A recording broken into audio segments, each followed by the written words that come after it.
From Washington State's best-kept secret to icy, deserted camps, these are the ghost towns of the American West, Part 1. This will be a 10-part series released weekly, exploring some of the more forgotten places in the American West. In this episode, we're venturing to the Pacific Northwest.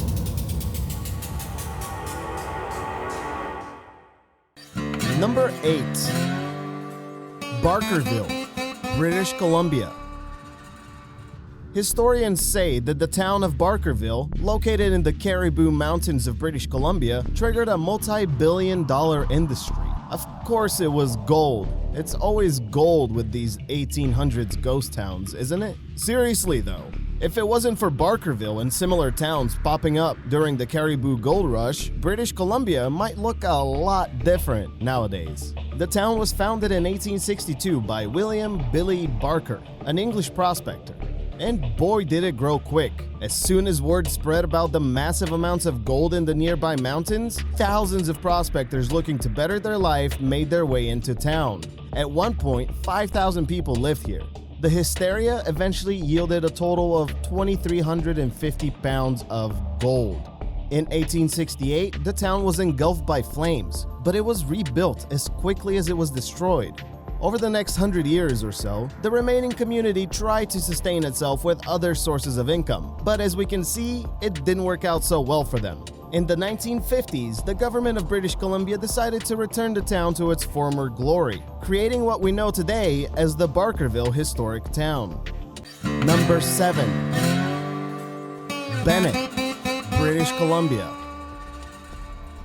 When one hears the term ghost town, perhaps they think of tumbleweeds being thrown around by a hot desert wind, a few abandoned buildings and rotting saloon doors that are doomed to swing back and forth for the rest of eternity.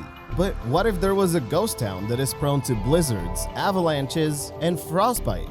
Welcome to Bennett, located in northwest British Columbia, right on the border of the Yukon. Bennett was a thriving town once, for exactly 1 year to be exact. In 1897, poof, gone. Ever since then, it has been considered a ghost town. Back then, when cavemen roamed the earth, just kidding, that was only a little bit before this, Bennett was a one-stop shop for gold prospectors during the gold rush. Men and women, I'm sure there were some involved, would stop in Bennett because it is located right on Bennett Lake, which is an inlet of water that could take someone by boat directly to the Klondike, one of the most popular gold fields in the late 1800s. If a gold prospector wanted to get to the Klondike, they had to stop in Bennett, build a boat, and roll towards their dreams of gold. In 1898, the ice broke on the lake, sending its 20,000 campers away in fear. Bennett was then used as a stop on the newly built White Pass and Yukon Railway. However, once the entire railway was completed, no one had a reason to go to Bennett. Not one. Now, Bennett literally has one building left, and a small cabin that is used occasionally by a random Yukon family. Also, Parks Canada, which is the equivalent of America's National Park Service, has a campground nearby. Anyways, that is the end of the long list of exciting activities going on in Bennett today, making it a uniquely icy ghost town. Number 6. Morey, British Columbia. Morey is located in the southeast, about 30 miles north of the US border at Montana.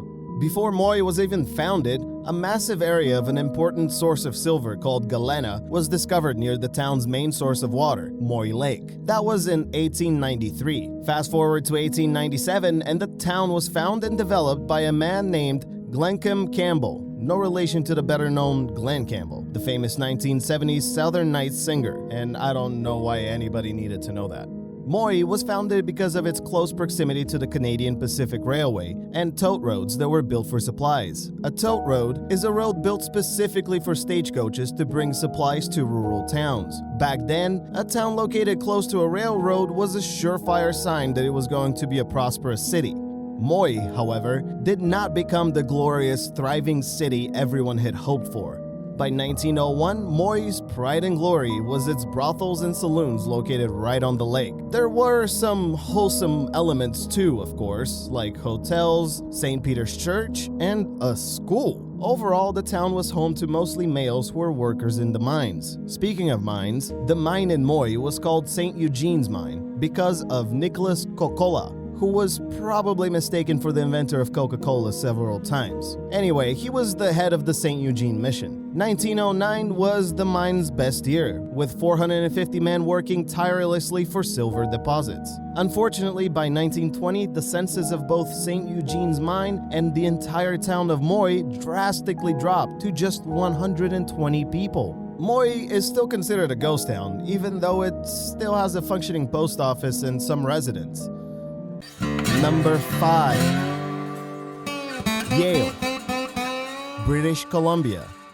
Contrary to popular belief, this Yale does not have a prestigious law school. The confusion is understandable. Yale has an extensive and complex history. In 1848, it was the largest city between Chicago and San Francisco. Like most ghost towns, Yale's peak was during the height of the Gold Rush. The only difference is Yale didn't dwindle off quickly. It still managed to kick it decades after the Gold Rush was over. Part of the reason for that is its historical significance. 1858 was a big year for Yale. Gold was discovered in the Fraser River, just 2 miles south of the town. 2 wars broke out that year, the Fraser Canyon War and McGowan's War, and the town saw its greatest population it would ever have. Without getting into the nitty-gritty of it, both wars had to do with the town's gold fields. The Fraser Canyon War was between the new white settlers and the indigenous tribe, the Nyakapamu.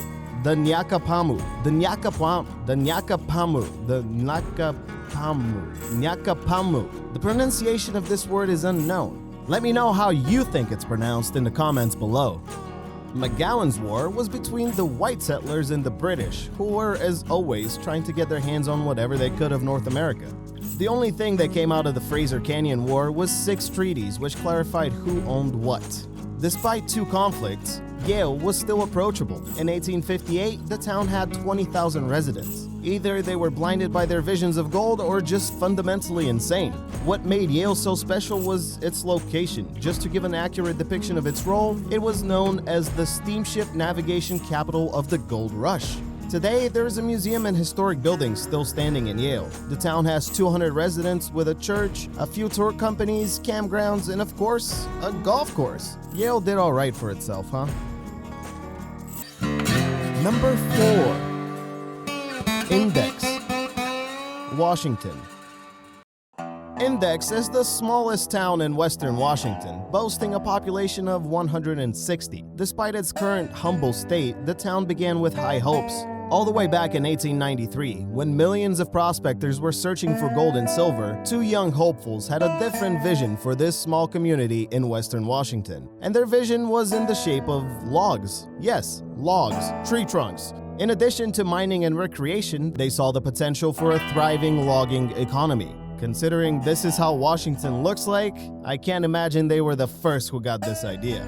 Amos and Persis Gunn, a husband and wife duo who were probably on a romantic vacation, exited their honeymoon phase with a plot of land. Anyways, the couple initially settled in Snohomish County for Amos's work as a miner, but they staked a claim on the plot of land because it was basically the holy trinity of resources. Persis took one look at the mountains and said, "Wow, that looks like an index finger." And without missing a beat, Amos proved his undying love to his wife by naming it Index Mountain. Nice work, Amos. Because of the nearby Cascade Mountains, a thriving recreational business kept the town alive all the way until the 1940s, long after most mining towns deteriorated. Also, the town didn't dwindle on its own. It was all the Great Depression's fault. Number 3. Maryhill, Washington. Maryhill probably takes the cake of the lowest population. One of the reasons for this extremely low number is probably because Maryhill doesn't have an extensive history. In fact, the town only became a reality in the year 1909. 2 years before that, in 1907, a man named Sam Hill bought 5,300 acres of land on the southern border of Washington state, right on the Oregon state line.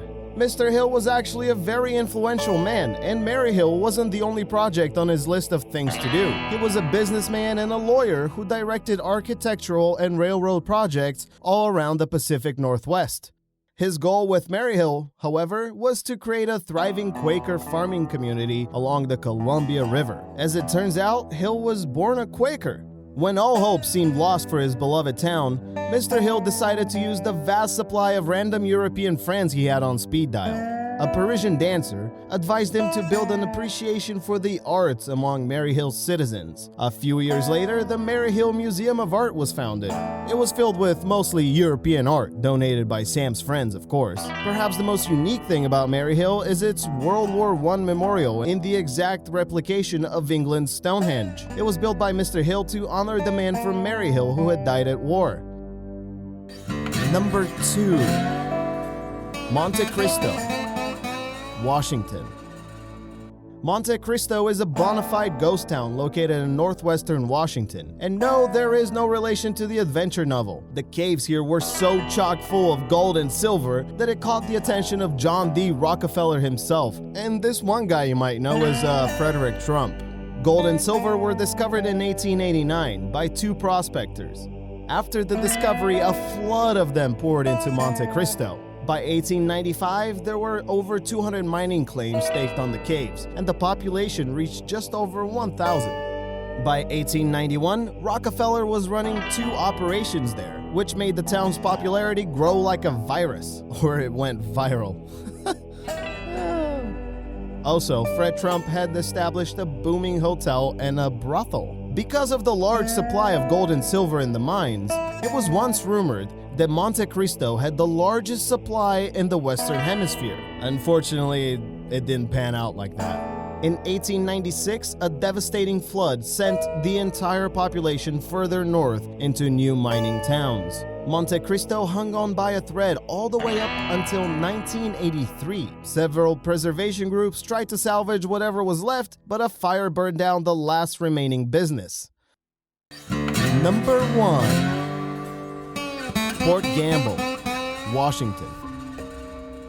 According to PortGamble.com, Port Gamble is Western Washington's best-kept secret. Wow, what an opening statement. It is also Washington's oldest company town. A company town is basically where every building, house, and business in the town are all owned by one company or group of people. You know those towns where there's Wilson's Hardware, Wilson's Grocery, Wilson's Bakery, Wilson's Bowling Alley, and so on? That's a company town. Port Gamble's New England feel makes it stick out like a sore thumb among the woodsy vibes of the Pacific Northwest. Nonetheless, it makes sense because it was founded by 2 men from Maine. Both of them moved to San Francisco during the gold rush to open their own sawmill businesses. So in 1849, they decided to build their own sawmill. And Port Gamble was the perfect location. After the sawmill opened in 1853, Talbot and Pope founded the Puget Mill Company. Their company would become the most profitable lumber firm in the Pacific Northwest and the longest-running sawmill in the entire United States. The mill closed in 1995 after 142 years of operation. Check out the featured comment below, subscribe for more World Unearthed, and I'll see you in the next video.